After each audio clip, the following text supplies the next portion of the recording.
మిత్రులకు పునఃస్వాగతం. శ్రీ చాణక్య నీతి 5వ అధ్యాయం 15వ శ్లోకం. విద్యామిత్రం ప్రవాసేషు భార్యామిత్రం గృహేషు చ వ్యాధిస్తస్యౌషధం మిత్రం ధర్మో మిత్రం మృతస్య చ. విద్య యొక్క గొప్పతనాన్ని సుభాషితకారులందరూ కూడా ప్రస్తావిస్తూనే వచ్చారు. విద్యానామ నరస్య రూపమధికం ప్రచ్ఛన్న గుప్తం ధనం విద్యా భోగకరీ యశస్సుభకరీ విద్యా గురూణాం గురు విద్యా బంధుజనో విదేశగమనే విద్యా పరాదేవత విద్యా రాజసుపూజ్యతే నహి ధనం విద్యా విహీన పశు అన్నాడు మహాకవి భర్తృహరి. విద్యా బంధుజనో విదేశగమనే అనేటటువంటి పదాన్ని మనం అక్కడ స్పష్టంగా చూస్తున్నాము. చాణక్యుడు అంటున్నాడు ఇక్కడ విద్యా మిత్రం ప్రవాసేషు అని.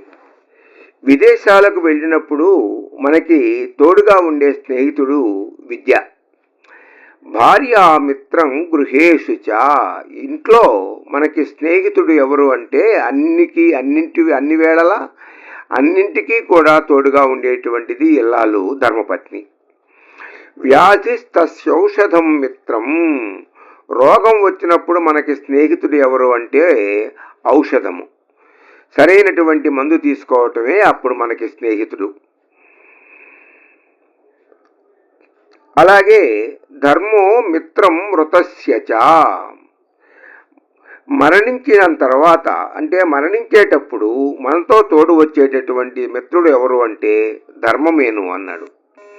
విద్యామిత్రం ప్రవాసేషు భార్యామిత్రం గృహేషు చ వ్యాధిస్తస్యౌషధం మిత్రం ధర్మో మిత్రం మృతస్య చ. ఎవరు చెప్పినా అదే. మనము పోయేటప్పుడు మన వెనకాల తోడు వచ్చేది మనం చేసినటువంటి పాపపుణ్యాలు, మనం చేసినటువంటి ధర్మబద్ధ జీవితమే తప్పితే ఏది కూడా మన వెంట రాదు. Knowledge is a friend while on a journey. The wife is a friend at home. When ill medicine is your friend.